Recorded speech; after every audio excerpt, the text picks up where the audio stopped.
by the former CIA director Allen Dulles, who was fired by JFK several years prior, is the fundamental definition of conflict of interest.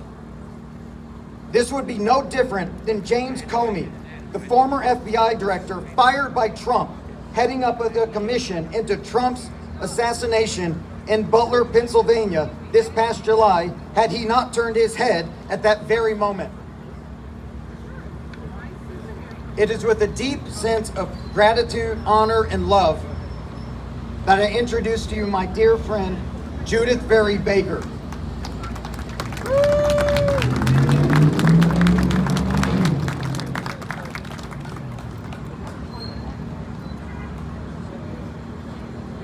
I was going to say things, but everybody's done a better job than I. Thank you for coming. This is wonderful. Spread the word. You know, this is where it all started, folks. This is where it all started. And I only want we wanted to really focus on John F. Kennedy, so I wanted to say a couple of things. One about there is a lie that was being perpetrated that Jackie Kennedy, when the shots went off, that she was trying to get out of the car. How many of you we don't raise your hand if you think that's not what she was really doing?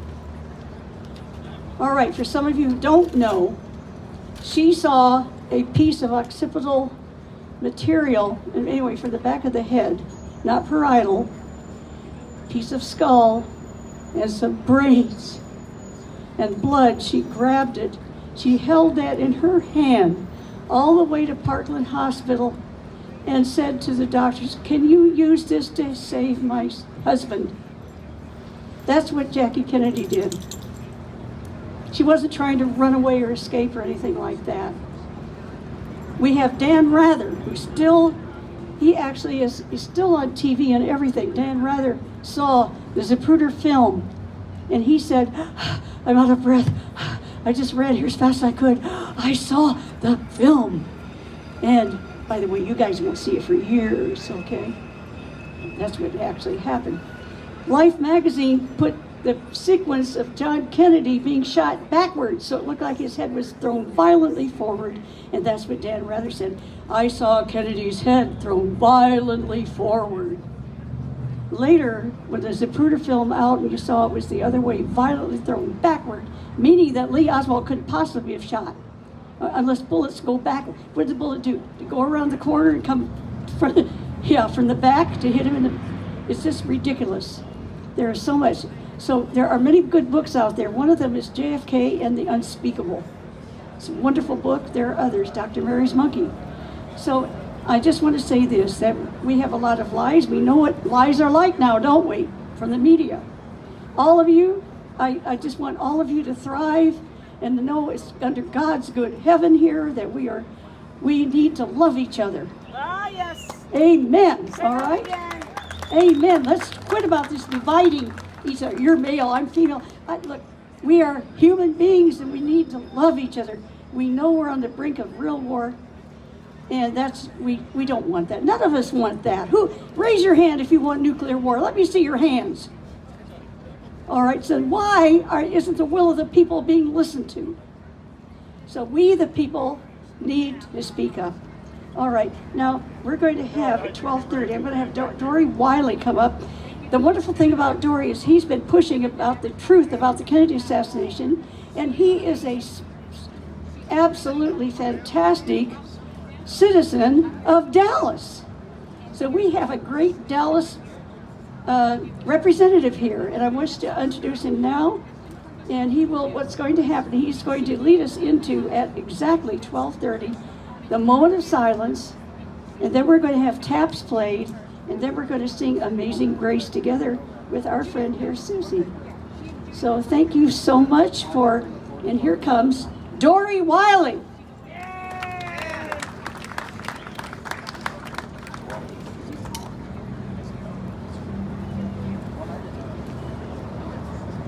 This obviously wasn't made for me.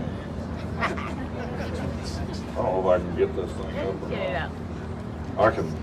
I'll tell you what I'll do. How's that? Can you hear me out there? Yeah. Can you hear me out there in the middle? All right, great. How many of you from Dallas?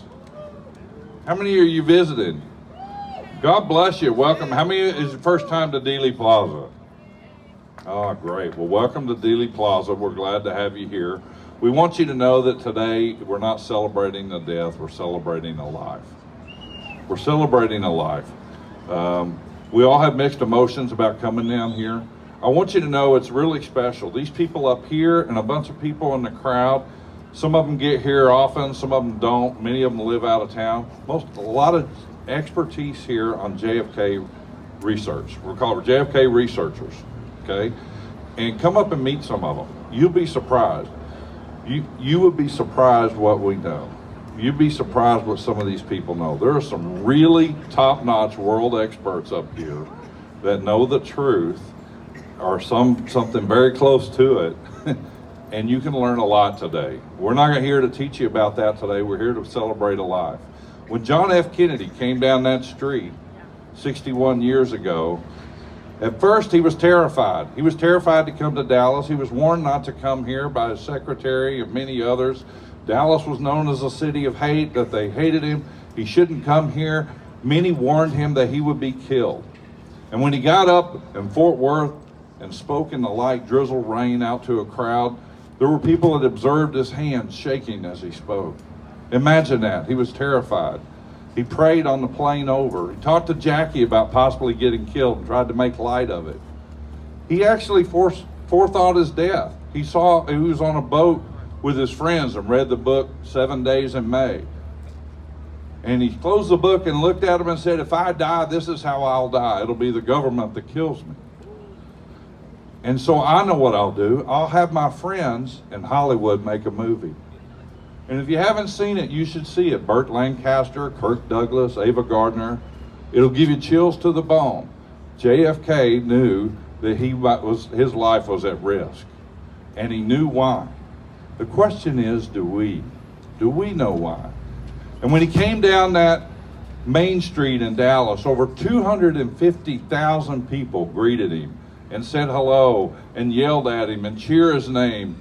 And I'm so glad that was part of his last thoughts and experience about Dallas, because that's what Dallas really felt about him.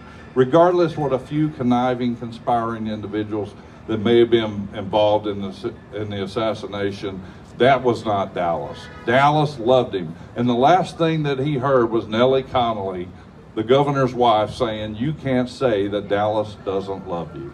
And he heard that, and I'm really glad that he heard that. And his body was sacrificed right out here in front of everyone, on purpose for everyone to see. And it's horrible. I want to make sure I'm on time. I don't have a clock. Oh, good. Am I doing good? All right. What I want you to remember JFK for, though, there's a lot of things. And a lot of people have mixed emotions. But you need to know that over time, he became a president of peace. And when he spoke at American University in June of that year, I want to read part of the speech to you. June 10th of 1963, he said, what kind of peace do I mean, and what kind of peace do we seek? Not a Pax Americana enforced on the world by American weapons of war. Not the peace of the grave or the security of the slave. I'm talking about a genuine peace. The kind of peace that makes life on earth worth living. The kind that enables men and nations to grow and to hope and to build a better life for their children. Not merely peace for Americans, but peace for all men and women. Not merely peace in our time, but peace in all time. That speech got more play in Russia than it did here in the States. And Khrushchev latched onto it.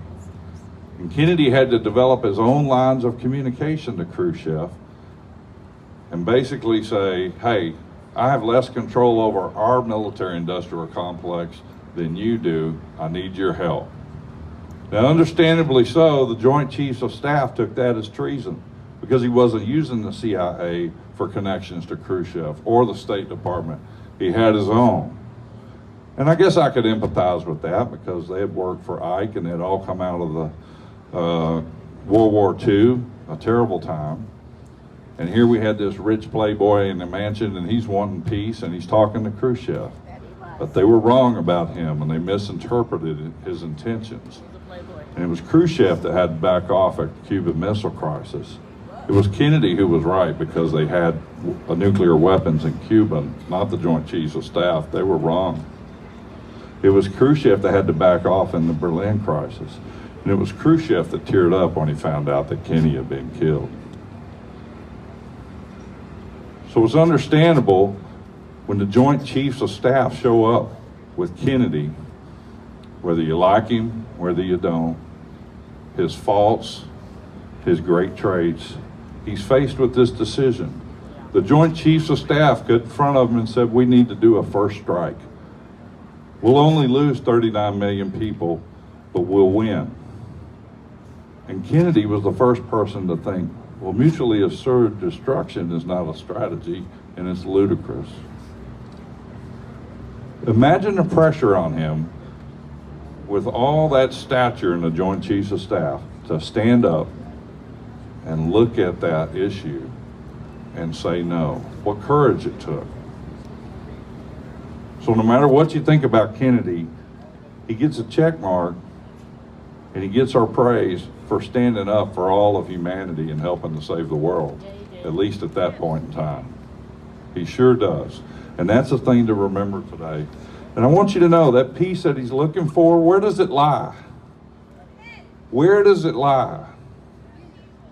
It starts with truth. And while none of the researchers out here are perfect, that's our ultimate goal, is truth seeking. It's truth seeking. And it's not just about truth seeking about what happened here 61 years ago, but it's about an accountability and truth seeking that still affects us today. We all know it. We all know it. In 1960, 80% of the people trusted their government, and they trusted the media. And now those numbers are reversed, and it's below 20%.